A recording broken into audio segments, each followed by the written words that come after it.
Welcome back to another video. It's going to be a short and sweet one this. I debated the best way to approach it. I've never really done a video specifically looking at the effects of the wind, and I did have a question the other day about it. To be honest, it's something I really wanted to kind of revisit myself. Now I've had a big jump in stats, going up to kind of 4,200 stats, something like that. You notice a big change in the way the wind's affecting your ball, and that's what sort of thing we'll look at today. What I'm not going to do, which may disappoint a lot of you, I know I would have loved when I was starting out, just a cheat sheet that tells me exactly where to point the ball in what winds. It's actually, there's a few things out there. I think if you Google, there's a guy called Adds His Ass or something like that who produced something which is pretty good, and it's pretty consistent when you're driving up to kind of 300, maybe even 350 yards. But as your stats increase, the physics on the ball is so much different. I've used it as a starting point, and then I make lots of adjustments afterwards just based on experience. So again, not an idiot's guide in what shot to play in what wind. It's just not possible. It's so stat dependent.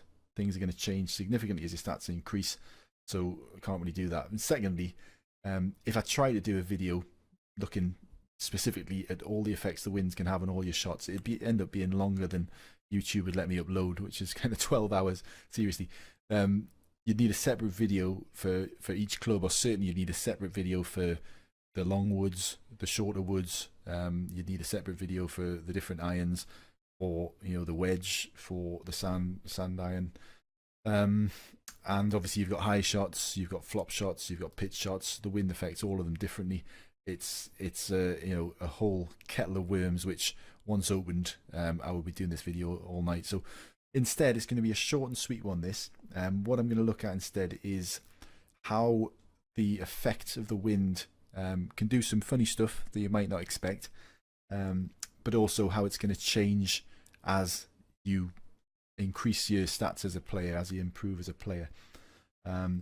So I'll also kind of look at, let's have a think, the loft of a shot, how a lofted shot. I mean, it's fairly obvious when you think about it. The longer the ball's in the air for, the more the wind's going to affect it. But yeah, we'll go on and have a look at the different shot types and some of the things you'll be seeing in the real world. I'm going to go on to the practice course where you can, it's like you can build your own practice course if you like. It's not quite long enough actually. They need to increase. The furthest you can hit it is 430 odd yards. I think the longest pin, which nowadays isn't very realistic. So hopefully they'll revisit it and put it up to kind of 600 yards or something, which is what's required. Sounds ridiculous when you say it like that. But yeah, we'll crack on, see how we get on. So here we're going to look at why it's not such a good idea, or a lot of the time it's not such a good idea to have just a set method of working out the wind based on distance. Reason being, different clubs play differently. So hopefully a good example here, if we take, it'll be an extreme example. We've got an extreme wind and we're going to use an extreme difference in clubs, but obviously the effect I'm going to demonstrate is there to a lesser extent when there's not such a big jump between the conditions of the clubs. Hopefully you'll see what I mean. So we've got a big 5-yard wind. Now what I'm going to do, just for the purposes of kind of demonstrating, I'm going to aim, this green is around 40 dots across. We can kind of use that as a method of working out how far the ball's shifted. So I'm going to start right over this side of the green. What I'm actually going to do is I'm going to play a 1 wood. I'm going to underpower it, and I'm going to aim to hit it on the line where the flag is. So I'm essentially hitting it. I'm going to be able to hit another club exactly the same distance because I'm going to base it on where the flag is. I couldn't just aim the marker there. If I tried, then what we'd find is it will just shift down clubs. As soon as I start getting closer to the hole, it would want me to take a forward, for example. So I can't kind of just put the marker on the pin. So for that reason, I'm just going to hit it on the line, as close as I can anyway. The demonstration will be there. So obviously, just to kind of prove, so I'm aiming my marker right on the left-hand side fringe, moving up to the 1 wood. I'm going to use a perfect drink. I'm going to aim to catch it bang on the flag. A bit too hard. I'll try and keep it as accurate as I can. That'll do. Hitting it around about 75%. What we're seeing here is the ball's coming in, it's pitching round about just to the left of the pin, and it's rolling off, still on the green, towards the back there.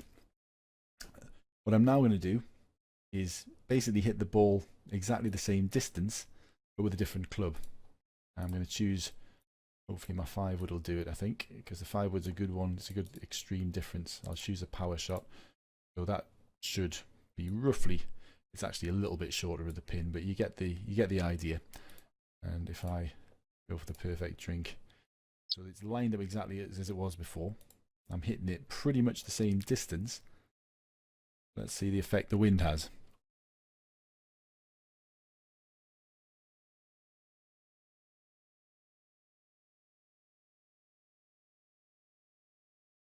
So that's fairly clear. Now I'll just do that one more time so you can see. So again, whereas with the driver, it did actually go off the back of the green, but it was to the right of the pin, but not hugely so. So it probably travelled about 23, 24 yards left to right. With a 5-wood, it's essentially going off the green on the right hand side. So it's going about 40 yards to the right and more. Well, say 40 yards. So the difference there between the driver and the 5-wood, I suggest, was probably about 15, 16, 17 yards difference. So that's, in a nutshell, why it's not a good idea to measure a distance, have a look at the wind and say, this is exactly the effect the wind's going to have on it. If you're playing, you know, a 2-iron as opposed to a 5-wood, a 2-iron travels way lower. Both clubs have a similar distance, but the effect on the 5-wood is going to be a lot bigger. But then you can throw into the mix, if you're underpowering clubs, the effect on the wind is quite a lot less. So there's so much to think about. But one thing to bear in mind is the longer the ball's in the air for, the more the wind's going to have an effect on it. So what we're looking at here is how the wind affects your shot more as your stats increase, quite simply. So where you might be thinking about a 3-4 yard difference when you're hitting it 250 yards, when you're hitting it 500, 600 yards, you could be thinking of a 7 and 8 yard difference. Equally, where you were previously thinking about 9 yards, you're starting to think of 20 yards and more. The difference, the effect the wind's having on your shots, and hopefully I'll demonstrate that in quite a simple way here. What I'm going to do, I've got a 5-wood here, there's no wind at all. Now what I'm going to do, I'll play with a perfect drink, just a standard shot. I'll then play a power shot, which is obviously goes significantly further, and I'm just going to keep track of how far I'm hitting it. So for example, this one I can see I'm hitting it 382 yards thereabouts. I'm then going to just replay the shot with a power shot. I'm not going to show you all of this because it'll be a bit dull for you, but just to give you an idea of kind of what this test is. So with a power shot, I'll just play the shot again, keep track of how far I've hit it. And what I'm then going to do is do exactly the same thing with a 3-yard headwind, a 5-yard headwind, and a 7-yard headwind. Again, won't show you all of these, but I'll just show you the 3-yard headwind first, so you can understand what I've done. So up to 3 yards, normal 5-wood, so exactly the same shot, only difference being that wind. I'll play the shot, keep track of how far it went. I'll then play a power shot into the same wind, etc. Put it up to 5 yards, put it up to 7 yards, do exactly the same tests. And what I'll now do is cut to the results. Okay, so this is the results of what I've done. So we can see this kind of row here is just repeated the results we had with no wind at all. And then I've got obviously what happened for 3 yards, what happened for 5 yards, what happened for 7 yards. So what we can see, and it is quite interesting when you dig into the numbers, for a 3-yard wind, when I played a normal shot, I got 368. The difference between my normal shot and a normal shot into a headwind of 3 yards was 16 yards. Now, without a change in the wind, So still a 3-yard headwind. When I played a power shot, I hit 388 yards as opposed to 409, which is a difference of 21 yards. So no change in wind. The only difference is I've actually hit the ball harder, but it's actually been affected more, significantly more. There's 5 yards difference by the wind. And we can see that increase, that difference increase as the wind increases. So once we go all the way up to 7 yards, a normal shot is going to be nearly 50 yards shorter than it would have been. A power shot is going to be 61 yards, so that's a full 12 yards more it's affected by the wind than when we've got a 3-yard wind in our face. So you can get an idea there. Obviously with less stats the difference is less, but it's quite common. You'll have players who are used to their stats, they're happy with where the ball's going to go in whatever wind. They'll land a new set of clubs, great, power them up, have a big jump in stats, and all of a sudden the calculations they've previously used just aren't working anymore. And that's one of the reasons why it's impossible for me to sit here and give you a set formula for what's going to happen in your case in a set wind. It's just impossible to do.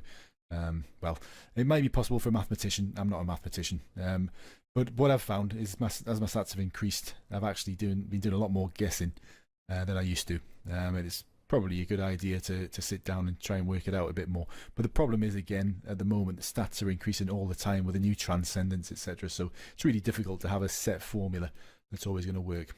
But that's hopefully a good example of the exponential increase of the effect the wind has on your shots as your stats increase.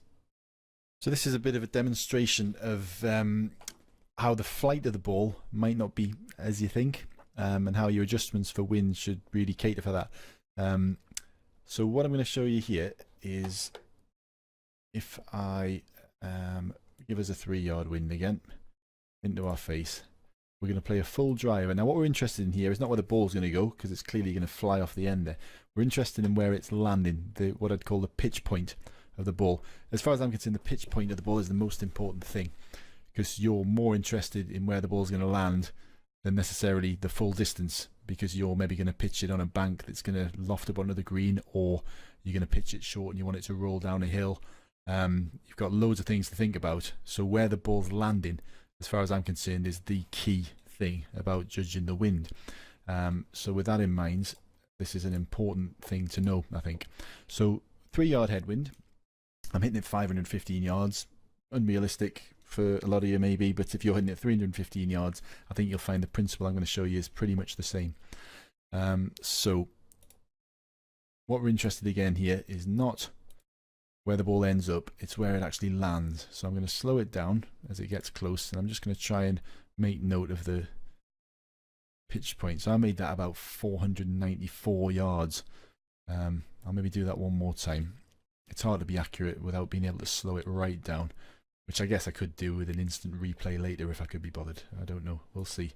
One more time. So a 3-yard headwind with a driver.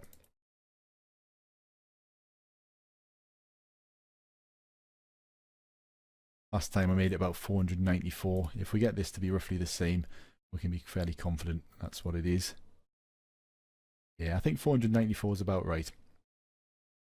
So what I'm now going to do is reverse the wind. So there's kind of a 6 yards a second difference, obviously going from 3 through 0 to +3 if you like, between the winds. Now, logically speaking, you might expect the pitch point to be further forward. Let's have a look. If I again, perfect drink, same club, same shot, only difference being the wind. Again, a perfect shot, so no differences there. And again, we're interested in where that ball's going to land. Now I made that maybe slightly less, 493. Could be wrong.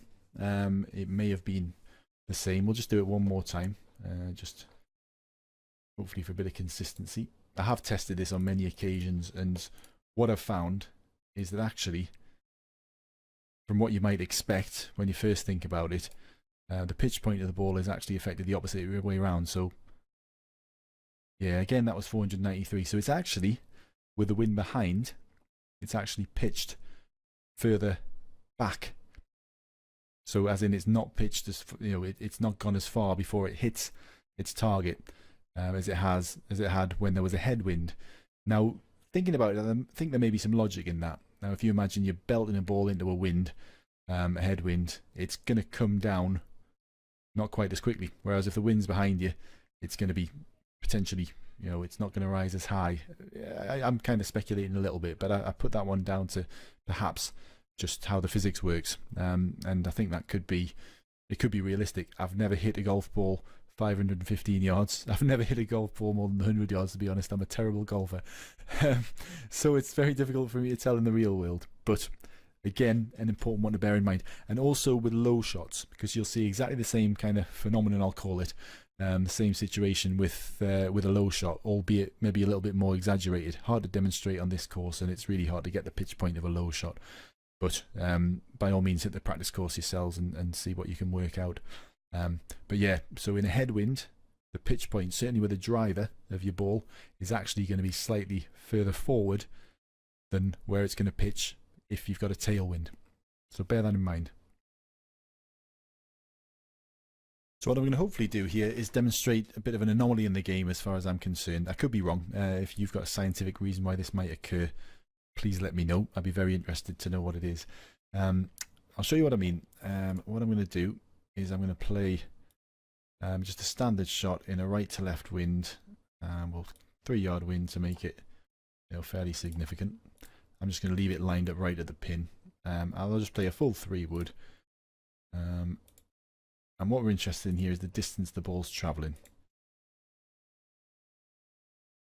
So it's obviously going to go way off the back of the green. Landed on the fairway, and it's gone 468.3 yards in a right to left wind. What I'm now going to do is just recreate that with left to right. Now, all things being equal, only difference being we've got a left to right instead of a right to left. We'd be expecting this ball to go 368 yards. Let's see what actually happens.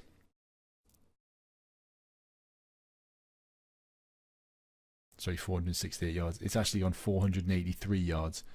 I'm going to do that one more time, just so you can see, just in case there's any slight difference in the wind, whether it was slightly behind us one way or the other.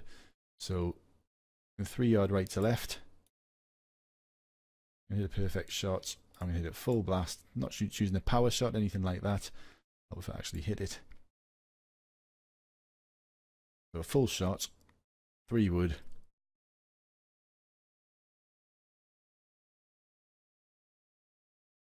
And it's gone 368 yards again. So consistently in that right to left wind, we've had 468. I keep saying 300 for some reason. So what I'm now going to do is reverse that wind again. That looks pretty much bang on to me. No other differences. Exactly the same shot. Exactly the same line. The fairway is completely flat, by the way. Everything's dead flat. And we've now gone 483 yards. That's a 15-yard difference between a right to left wind and a left to right wind. Now, again, if there's a scientific reason for that, I don't know, but it's an important one to know. 15 yards isn't a small difference. If you're playing, a shot into a green, and you've got to bear in mind not just the left to right travel of the ball, the right to left travel of the ball, but also the fact that if it's a right to left wind, you need to hit it harder. That's just one more thing to bear in mind. The effect is a lot less, so 15 yards difference here would become maybe 5 yards difference for a 5-iron. I don't know. You'd need to try it out yourself. But that's, like I say, what I'd consider a bit of an anomaly, unless someone can tell me otherwise. Important one to know, though. So what we're going to do here is have a look at how a minuscule change in the shot you're playing can have a significant effect on the outcome of that shot. I'll show you what I mean, and it's again something which you'll need to be bearing in mind when you're playing. You really need to think about each shot, sometimes in ways you never thought about them before. That's what I've learned. But I'll show you what I mean. What I'm doing here is I'm lining it up with the pin, but I'm actually going to drop it right back, and I'm just going to play a full sand wedge. I want it to not hit the green, because the green roll will kind of skew the results a little bit. I just want it to land on the fairway. So what I'm going to do is play a full sand wedge, which is supposedly going to travel 183.8 yards. I'm hoping it misses that rough. Again, if it doesn't, it'll skew the results. That's fine. So what we're interested in, not the distance, it's more if you look at where the green is and how far it's moved. I would estimate, bearing in mind that green is 40 yards across, so from the pin to the edge is 20. That's probably travelled about 15 yards left to right. Maybe 16, thereabouts. It's hard to be sure. In fact, if we click above and zoom out, so if we line up these lines here, I would suggest, yeah, so say 16, I would guess, something like that. But if we, in fact, what I'll do, take a screenshot of where I am there now, and we should be able to compare that with what we end up with the approach wedge. So I've just grabbed a screenshot of that. Just going to retry. Now I'm going to play essentially exactly the same shot as far as distance goes. So 183.8 yards. We're still 183.8 yards, but you'll notice we've now got an approach wedge, an AW. So I think it would have pretty much the same results. Find out.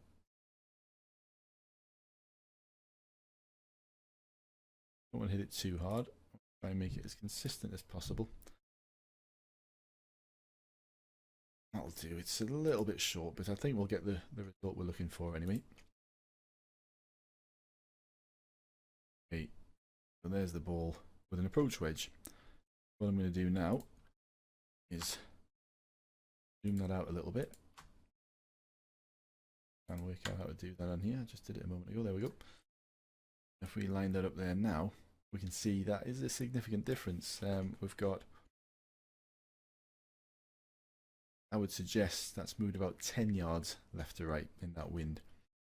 So maybe 11, and maybe I got the other one would have been 15, but you're certainly talking 4 or 5 yards difference in where the ball, the flight of the ball between an approach wedge kind of slightly underpowered and a full sand wedge.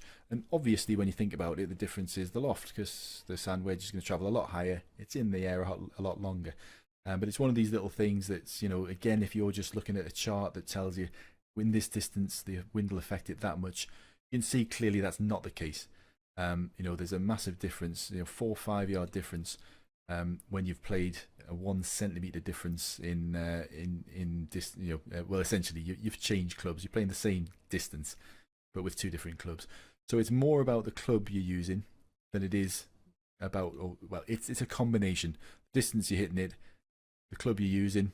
Obviously, taking the wind out of the equation, you can then factor in the terrain, the elevation. You've got so many things to think about, but we're only really interested in the wind in this video. So, something to bear in mind and something to hopefully stand you in good stead in future games. So there we have it.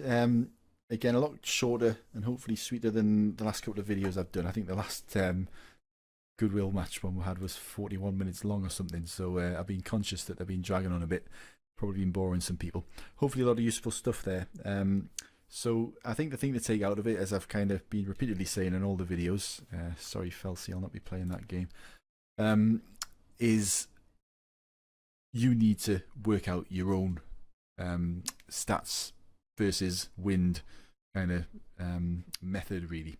And if you do get a jump in stats, you'll need to revisit the practice fields and you'll need to relearn a lot of the shots.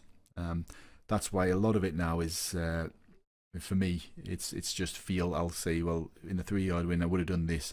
I'm now hitting it 100 yards further than I was. I've also got a 5 yard win to contend with, and just kind of make your best guess. You'll make mistakes. Your next guess should be a little bit better. It's just practice and it's experience. Apologies if you were watching this expecting to come out of it with a cheat sheet with a list of exactly what to do in every scenario. Again, not possible to do, but hopefully there's a few pointers you picked up from this. There's certainly a few strange things which you never would really have guessed unless you'd kind of experienced them. You may well have already experienced them yourself, but if you haven't, hopefully there's some useful stuff you've picked up from this. Thanks for watching, and I'll see you next time.